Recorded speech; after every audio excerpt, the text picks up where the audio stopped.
The Keepers are one of the most mysterious beings that we meet in our entire time in the Mass Effect games. They're the strange little guys on the Citadel that keep it pristine and in good condition. And as we learn at the end of Mass Effect 1, they are also the ones who activate the Citadel mass relay to try and let the Reapers into Council space. In multiple games, we are also able to try and study the Keepers more, but find no answers. They are harboring a peculiar genetic makeup, and seem not to respond in any way to others on the Citadel, simply working on tasks that sometimes seem unclear. One of the most damning scenes in the original trilogy, though, is actually something we see in the Shadow Broker DLC for Mass Effect 2. You see, after defeating the Shadow Broker and instilling Liara with her new duties as the galaxy's most well-involved benefactor, you get the chance to look through some of the old files that the Shadow Broker had that were classified as top secret and have huge lore implications. Some of these show scenes of espionage early in the previous games or big reveals for certain characters. But the most peculiar videotape we see is nothing more than a Keeper locked away in a small room. So what is this Keeper on the videotape hiding? Where is this facility? And what exactly is going on here? It's the only one of the videotapes that needs more explanation than simply what we see on screen. You see, these files and tapes are only for the most important and top secret things throughout the galaxy, so there must be more going on here than meets the eye. But this is all we got, and because of that, the mystery begins to get even bigger. Are there people that have discovered the true nature of the Keepers? And if they have, what does it all mean? Elitania is a planet we travel to in Mass Effect 1 after getting the mission UNC Lost Module, where Admiral Hackett informs us that an Alliance probe has gone missing on the planet's surface, and we need to retrieve its data core. It seems like a pretty routine mission, and for the most part it is. You land on the planet, fight some bad guys, and get your data core. What some players may have missed, though, is that Elitania is actually hiding a lot more than meets the eye. You see, when you first land on the planet, you're able to see an anomaly marked on your minimap, which, if tracked down, turns out to be a mysterious Prothean ruin. A large sphere suspended in air, surrounded by a structure of some sort. And after approaching the object and decrypting it, we are met with this text. Raising a hairy fist, you shake your spear at it in anger, and the creature rises up quickly until it disappears from view. With a satisfied grunt, you make your way back to your caves and the rest of your tribe. You fall into the familiar pattern of life. The hunt for food, the struggle to claim and keep a mate, the battles against other tribes that would claim your territory. Days roll into nights and back into days. Each time you rise from sleep, there is a sensation that you are not alone, that some other is with you, sharing all you see, hear, and feel. At these times, your hand goes to the strange lump on the back of your skull, and you remember the silver creature in the sky. The air grows colder, winter falls. You must range farther for food, clutching the furs tight against you to ward off the chill. It is on one of these long hunts that the strange bird returns. You hear it before you see it. Its call a deafening roar as it descends from above, swooping down onto you. A single great eye opens on the underbelly, a glowing red orb. You try to run, but a finger of red light extends from the eye and engulfs you, and all goes black again. You wake an instant later to find yourself on Elitania, lying on your back, the Prothean artifact looming above you undamaged and your companions standing over you. They help you to your feet, puzzled. There was a flash of light and you just sort of toppled over, one explains. Are you okay, Shepard? The other asks. You don't answer right away, wondering at the implications of what you have seen. The memories of a Cro-Magnon hunter, captured by an implanted Prothean data recorder. How long did they study the primitive humans, observing them and analyzing the results at their base on Mars? And what, if anything, did they leave for us? The vision Shepard has shows that the Protheans were in fact watching us even as primates, and they were not destroyed in their cycle because we had not become sufficiently intelligent enough as a species. In fact, that red light seen in the vision may actually have been our first encounter with a Reaper ever, and foreshadows our doom later in the series before we even know what is going on. An awesome revelation that many fans of the series probably completely missed. Asari are a common fan favorite Mass Effect alien for reasons. But what if I told you that Asari don't actually look like this?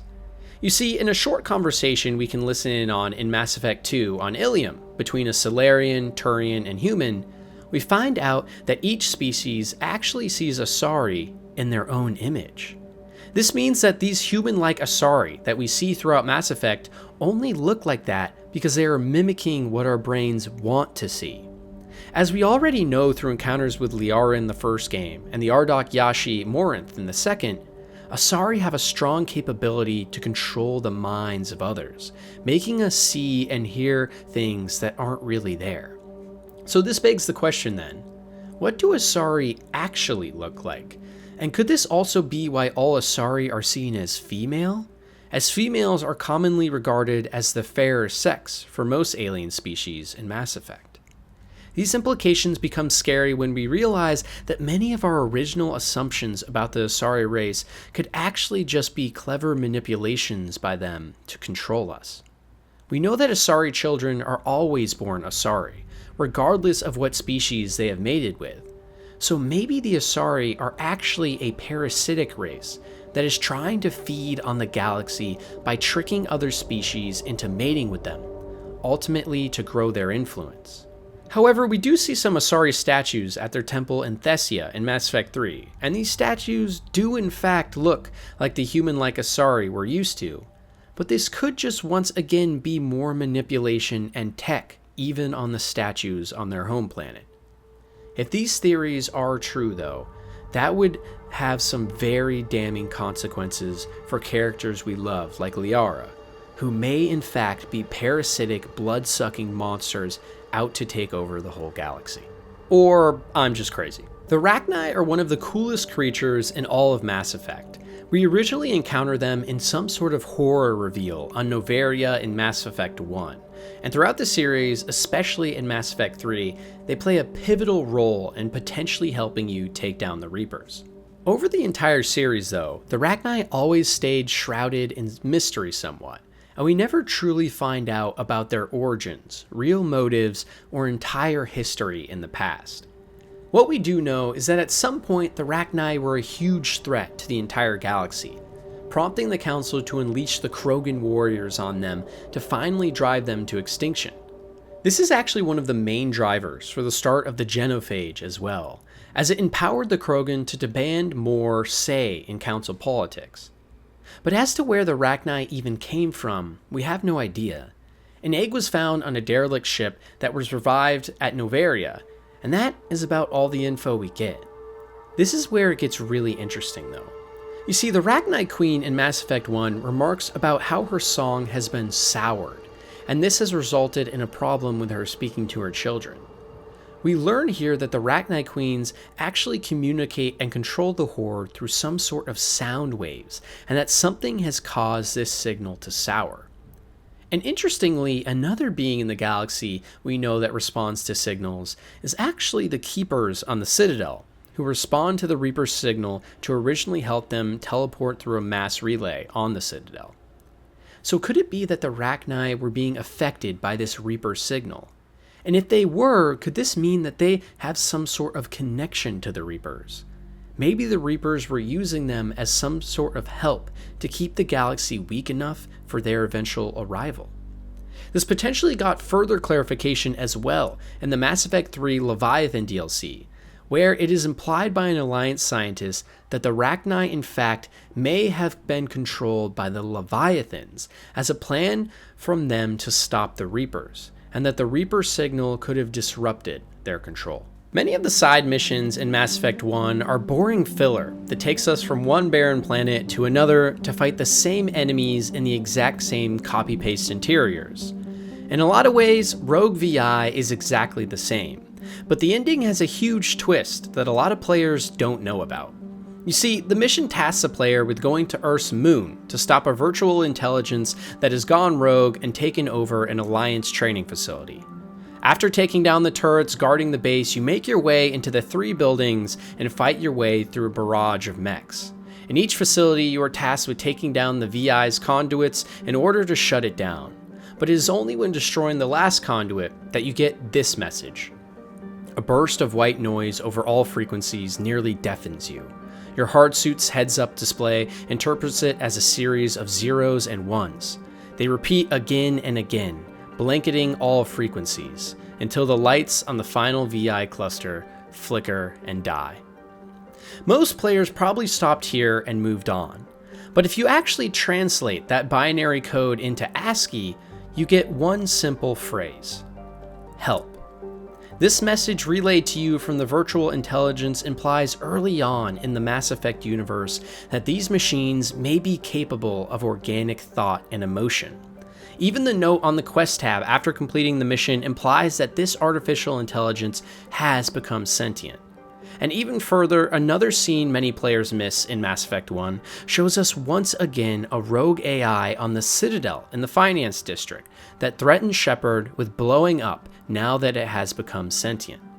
These 2 moments lead strong credence to the idea that synthetics in the Mass Effect universe are more than just mindless machines, but rather something much, much deeper. Also, fun side note, that VI that you kill on the moon in Mass Effect 1 actually gets revealed in Mass Effect 2 and 3 to be the original start to EDI, who was later taken over by Cerberus and placed on the Normandy SV2. Similar to the Ralloi, the virtual aliens are another species that we only hear very briefly about in Mass Effect 3. But this time, they have an even more horrifying and interesting backstory that is quite unique to the Mass Effect universe. You see, the virtual aliens, whose name we still do not know, hail from an unknown planet, either near the edge of the Milky Way or just outside of it, and they were facing a mass extinction event. The virtual aliens' nearby sun was close to going supernova, and in order to preserve themselves and their future, they created a hyper-advanced and massive spaceship, where over 1 billion individuals uploaded their consciousness on board in order to preserve resources and ensure survival. The ship was controlled by artificial intelligence that eventually drove this massive freighter into Solarian space, where first contact was made. The Council swiftly decided to help the virtual aliens, whose ship was running low on power and they were on the verge of extinction because of it. To do so, 400 volunteers from Citadel space were sent to the ship where they swapped their bodies to join into the Matrix-like computer simulation that all the virtual aliens were currently living in. In exchange, one virtual alien was able to take over every body for each of the hosts in the universe, in order to communicate with the Council. The aliens express their desire to come back to the real world, but that is really where the story stops. And as to what lies in the future for the virtual aliens, we don't know. What we do know, though, is that this is an amazing idea for a potential Mass Effect sequel, and meeting virtual aliens who have taken over host bodies after living in a simulation for their entire lives is the kind of story that we get so excited about in this universe. More than most things on this list, I really want to see where this story goes, and I hope it gets expanded on in the future. For those paying very close attention to the original Andromeda marketing campaign, it became apparent early on that some of the promotional material had explosions that very closely resembled the explosion of the Citadel mass relay at the end of Mass Effect 3. We know this relay was much more powerful than others, and even had the ability to transport the Reapers to and from dark space instantaneously. So when it exploded at the end of the trilogy, the resulting blast enveloping the entirety of the Milky Way was not too out of left field. However, the wormhole theory actually postulates that this explosion not only damaged or transformed the entire Milky Way galaxy, but actually ripped a hole in space-time itself and created a massive gravitational well that could have transported many inhabitants to the nearby Andromeda galaxy, for which we see the explosion in the marketing material. To further support this, in the ending cutscene of Mass Effect 3, we actually see Joker and some of the Normandy squad surviving the Citadel explosion and crash landing on some sort of unknown planet in a jungle. Could this planet actually be the same overgrown jungle planet we see in Mass Effect Andromeda? We may never know for sure. One of the coolest features of every Mass Effect game is the galaxy map. It allows players to not only traverse their way to new systems and planets, but also to simply read up on a lot of lore on the places we get to go. Most of the time, this lore is pretty basic and uneventful filler that tells some basic background story of what's happening on this planet. But two specific planets in the series have a much more interesting background. The first one's from Mass Effect 3, called Ploba.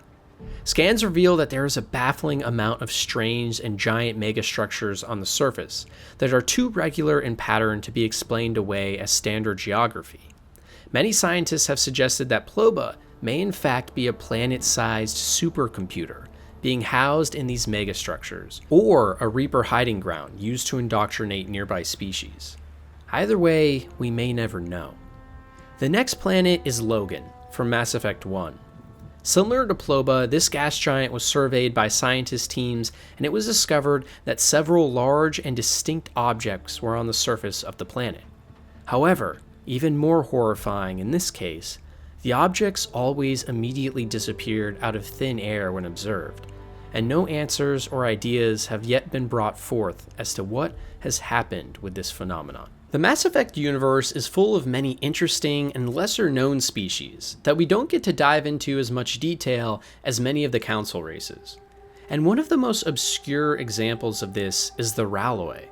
Introduced in the final installment of the original trilogy, the Ralloi are a tall bird-like alien species that hail from the planet Terves, which funnily enough we are never able to locate on the galaxy map throughout the series. Originally spotting an Asari cruiser over their home planet, the Ralloi eventually make contact and are introduced to the Citadel, where they were promptly fitted with high-tech spacesuits to protect other races from the avian flu that they promptly started spreading early on. Right as the Ralloi started having discussions with the Council, though, they immediately fled, seeing the incoming Reaper invasion that happens at the start of Mass Effect 3. And all fled back to their homeworld, destroying their satellites and all high-level tech they had developed previously in a final gambit to hope the Reapers would leave them alone and not find them. This is because the Reapers, on their harvest every 50,000 years, only kill sufficiently intelligent organic species, so the Ralloi fled in an attempt to hide and lay low until the next cycle. As to whether the Reapers would have killed the Ralloi had Shepard not succeeded in stopping them, it's hard to say, but it does beg the question of whether any other previous civilizations had been fortunate enough to trick the Reapers. Considering that the Ralloi only just found the Citadel, it may in fact be possible. Either way though, it's sad we never get to see these beautiful bird people in-game. As most of you already know, the story of Andromeda centers around multiple massive ships called arcs that have traveled all the way from the Milky Way galaxy to their neighboring Andromeda. It's later on in the main story of the game that we come to learn that the reason for this initiative in the first place was some sort of contingency plan, allowing most of the advanced races a way of survival should the Reapers succeed in their mission to exterminate all intelligent life in the Milky Way. It's a very cool, if not a little obvious reveal, but more importantly, it then begs the question, why was this not thought of before, in previous Reaper extinction cycles? But you see, that's just the thing. We don't actually know that it wasn't. We can already see examples of previous cycles following the same path to extinction across multiple civilizations working on things, like the Crucible. In fact, if anything, the Protheans in their timeline had managed to become even more advanced than the current one Shepard lies in, as they are the ones who finally broke the cycle of the Keepers initiating doom on the Citadel. When we start to think about it logically, it seems very likely over the countless cycles that other civilizations have tried to escape from our Milky Way prison. And if they were successful, then the even more intriguing thought of what happened to them becomes evident. The Angara and Ket in Andromeda bear striking resemblance to the Protheans in the original trilogy. Could they be descendants from a similar Prothean arc tens of thousands of years ago? And even more interestingly, Could these arcs of other long-lost aliens have found out more about the Reapers and the galaxy from far, far away?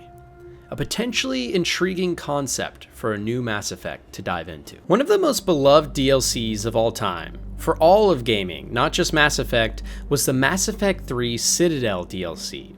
It was the final piece of content for the original trilogy, and allowed players a last chance to hang out with all of those lovable characters they grew to know over the 3 games in one laid-back and whimsical adventure. The DLC has a much different tone than the rest of the entire series, and while it is a nice change of pace, it also feels a little out of place at times. We meet another clone of Shepard, we share many obscure moments with the characters, and really, in a lot of ways, it just feels too good to be true. And well, that might be because it is. You see, Avina, the virtual intelligence unit on the Citadel that helps Shepard make his way around the complex in all the games, in this DLC specifically has a new line. When asking about Purgatory, the main nightclub on the Citadel, now Avina will start to drone on and on about the Christian conception of purgatory and the afterlife, whereas before she would simply speak about the actual nightclub destination. This moment, along with the weird oddities throughout the DLC, strongly imply that the moments we have here may actually be taking place in the afterlife, following the death of Shepard at the end of Mass Effect 3. Replaying the DLC under this context adds a especially spooky tone and can change entirely how you see and play through it. Another small tidbit many players don't know about the release of Mass Effect 2 is that originally BioWare intended to allow players to recruit any character to your team at any point during the story. Instead, in the final release, what we actually got were 2 batches of missions for recruiting squad mates, where some characters like Samara only get unlocked after doing the Horizon main mission where you find Ashley Williams.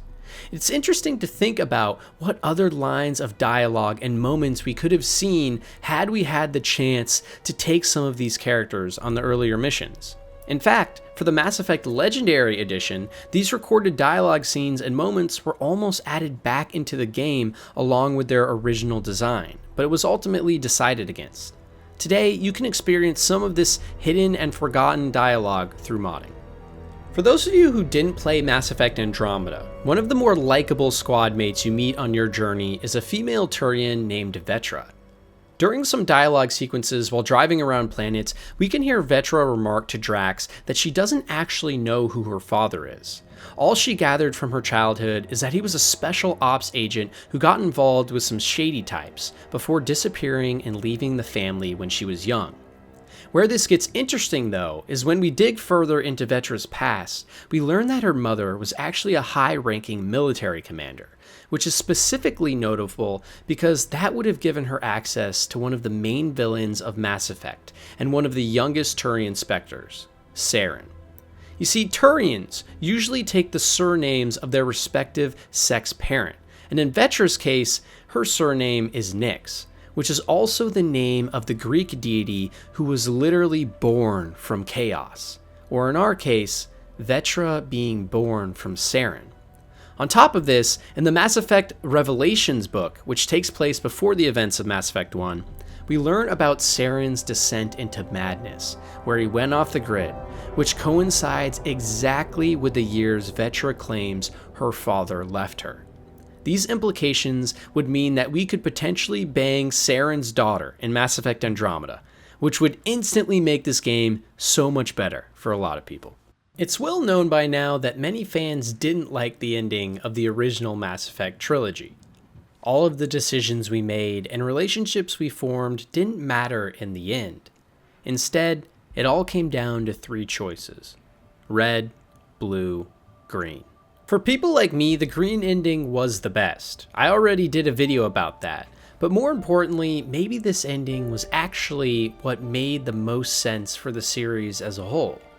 You see, at the end of Mass Effect 3, the Crucible has finished construction, and Shepard is able to use it to destroy all synthetic life, organic life, or combine us into a new being entirely.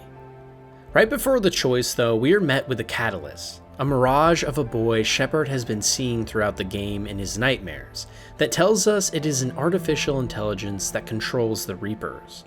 The Catalyst is the mastermind behind the cycles of destruction, and was created by the Leviathans to protect them before it turned against them, as it saw this betrayal as the only way to actually preserve all organic life. The Catalyst argues that all organic life eventually makes synthetics, artificial intelligence, in order to improve their lives. But it is through this very process of improvement that these synthetics must eventually become more capable than their creators, which inevitably leads to destruction and chaos, as we have already seen turned proof multiple times in this series. This gets even more intriguing though when we ask the Catalyst about the Crucible.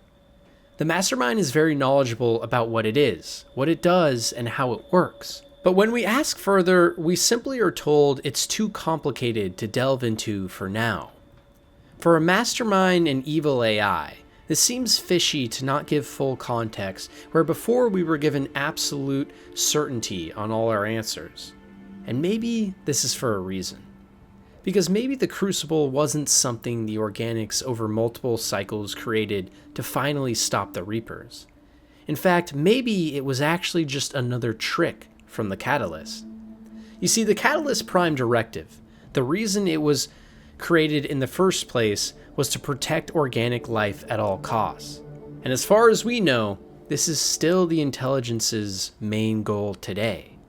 So what if the plans for the Crucible were actually left by the Catalyst?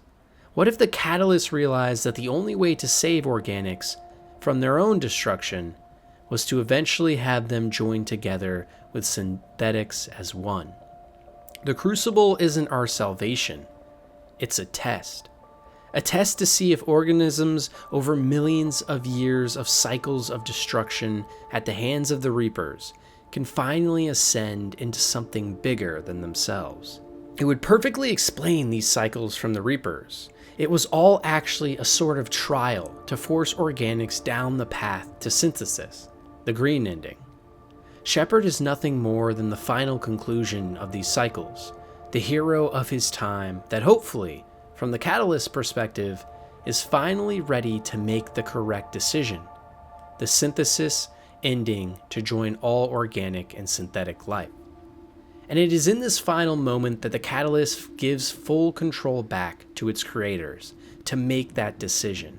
After all, only if Shepard actually chooses the synthesis ending does it indicate through all the Catalyst's work that organics are finally ready to ascend and remove themselves from the shackles of doom that bind them. It explains the weird dreamlike sequences in the ending, and also explains why no Reapers are directed to stop Shepard at the Catalyst, as there are many flying by at the time. The Catalyst allows this to happen because this was the plan all along. It's planned to do what it was originally created to do: save all organic life at any cost. Piggybacking off the idea of the Catalyst and the Crucible, we actually hear about these beings even earlier on in the story. A small tidbit many fans don't know about. As early as in Mass Effect 1, players can find a codex entry on a planet called Glencory, which is owned by a Volus billionaire named Kuman Shoal. The codex entry explains that Shoal was shown a vision of higher beings made of light on his planet that explained to him that the other lost crypts of beings of light were on the planet and that they were created to protect organic life at all costs against the synthetic machine devils. The reason this entry is so weird is because at first glance it seems to be referring to the same beings that the Catalyst is, the supposed artificial intelligence that was created by the Leviathans that created the Reapers. But if that is the case, why did these beings of light tell Shoal that they are trying to protect us from the machine devils? Could this be further proof that the Catalyst is in fact the good guy of the main story, and that synthesis is the correct ending? Maybe these beings of light, the Catalyst, is in fact ultimately trying to defend humanity against the Reapers, and is merely using them as a tool for our salvation. If that is not the case, then this mystery becomes even weirder, as it would imply that there are more catalyst-like creatures that are pulling the strings behind the Mass Effect universe at all times, almost like the gods of ancient Greece and Rome. One theory I have as well is that this could potentially have been the original idea for the main story, but later on BioWare reworked the idea for beings of light into the catalyst ending. Either way, it's cool to see from this theory that some of the other previous ones on this list match up, and how much planning and foresight went into creating this amazing universe, even from just the onset of the first game. The indoctrination theory might actually be the most well-known theory in all of Mass Effect. It originally gained popularity after a YouTuber released his theory video almost a decade after the conclusion of Mass Effect 3. It argues that at some point either in Mass Effect 3, towards the end of the first game, or after Shepard's death in the second, our player character has actually become indoctrinated by the Reaper's powers. This explains why the ending sequence of Mass Effect 3 is so strange. Many players notice that the entire last fight sequence, fighting a Reaper, taking on the Elusive Man, and eventually talking to the Catalyst at the Crucible, seems very out of place and almost dreamlike. It could be that at this point Shepard has become fully indoctrinated by the Reapers and Catalyst power and is simply imagining things or speaking directly to the Catalyst through his subconscious. We have seen multiple characters throughout the story of Mass Effect that were taken over by the powers of indoctrination, most notably Saren in the first game, but even many side characters as well. Mind control is a key talking point of the Mass Effect franchise, and the indoctrination theory ties perfectly into this. It could fit into the Crucible and Synthesis endings, as it could potentially imply that the Catalyst has started to mind control Shepard into making the correct choice. It could also mean, as the theory originally states, that the Reapers and Catalysts are actually trying to indoctrinate Shepard into choosing something like synthesis instead of destruction. But I buy very little into this, as the Catalyst could have simply sent the Reapers to stop Shepard on the Crucible, as well as a multitude of other reasons, like the destruction ending actually making no sense in the first place. Destroying the Reapers accomplishes nothing, as a future organic civilization would eventually create artificial intelligence that turns against them again and again, as we have already seen repeated in endless cycles. Also, another fun fact is the indoctrination theory could potentially explain the Paragon and Renegade system throughout the series. The reason Shepard is able to influence so many people and events in the universe is because he is in fact indoctrinated by the Reapers, and thus has some of their powers of influence.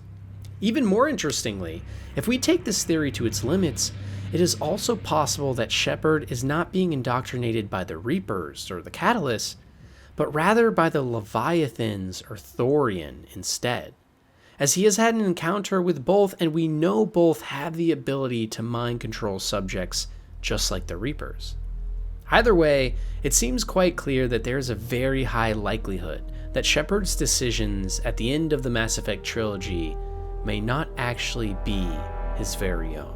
Yet another theory that potentially ties all of these grand theories of Mass Effect together is the dark energy theory.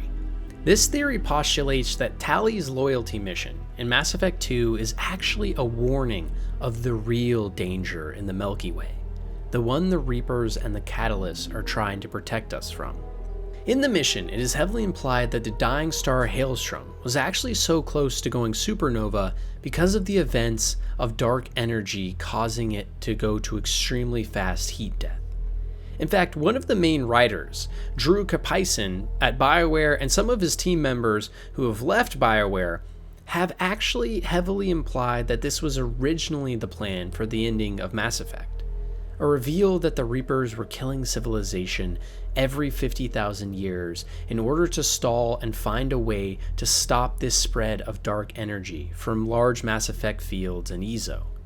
If this were in fact true, that would mean the Reapers are truly the good guys of the original trilogy, and that they were simply trying to find a way to save all organic life from their inevitable death at the hands of dark energy swallowing our universe whole.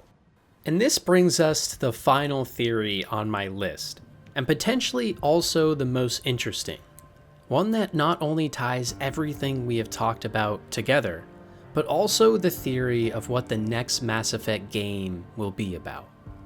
I actually already made a video about this a long time ago, but I want to briefly touch on and elaborate more on this idea. You see, currently we have no idea where the next Mass Effect game is going, but I have a theory that I hope becomes true, because it would tie everything together so perfectly. You see, what if the Catalysts and the Reapers, like we've been speaking about, were the good guys? What if they were truly trying to protect all organic life, as they were originally created to do? What if there was dark energy close to destroying life as we know it? And what if the Reaper cycle was ultimately building towards humanity choosing synthesis and combining with synthetics to become a new and all-powerful being that could solve this issue? And what if, as implied in the Mass Effect Next trailer, the actual decision Shepard chose was destruction, the red ending? In the trailer, we see multiple destroyed mass relays, and even a dead Reaper and derelict Reaper on an icy planet. So what if Shepard made a mistake and chose destruction, thus ruining the plan set forth by the Reapers to save us? This would open up the potential for a new game, where we slowly discovered that Shepard made this grave mistake, our hero, and that our biggest threat all along was this dark energy that was only alluded to in the second game briefly. A plot point that the Mass Effect team, we know for a fact, had originally intended to include. The game could open with us in a galaxy that has been rebuilt after the destruction of all synthetics. Some fringe groups would be outlawed from Alliance space because of work on new AI systems, and there would be multiple new races that have now had the time to develop after the Reapers' failed invasion. The main story could center around a new character, or Shepard Reborn, slowly uncovering this true threat in the galaxy and finding a way to stop it. This could even tie into Andromeda and the Scourge. You see, in Andromeda, there was a strange mythical substance that was taking over entire planets and killing them, called the Scourge, and we never really learn what that actually is. Could it be that the Scourge is really dark energy? Could it be Andromeda was a warning to all of us what the true villain of the series was? This would imply that dark energy was not only potentially dooming the Milky Way, but all galaxies and the entire universe with it. What if the next Mass Effect game told the story of the Milky Way being rebuilt, of new and fantastical stories and races to discover, and of the discovery that Shepard was wrong, that our hero was actually the biggest villain, and that we must now figure out how to stop the Scourge, the dark energy, from killing us all. This journey could take us to the edges of the Milky Way into dark space, where we could potentially find that ark that was lost in Andromeda and never found. It could lead us to finding still alive Reapers drifting derelict in dark space. And it could eventually lead us to finding a solution with the help of our sworn enemies to save not just the Milky Way this time, but the entire galaxy as we know it. Mass Effect is one of my most beloved franchises of all time, and it's easy to see why. The universe is so rich with intrigue and lore, and the characters we meet and moments we have with them will live on with us forever, as well as the many questions that this series leaves us with. I'm excited for the next Mass Effect, not because of next-gen graphics, better gameplay, or a new cast of characters, but because we finally get to dive into this amazingly deep and interesting world that has so many more stories to be told and conspiracies to be had.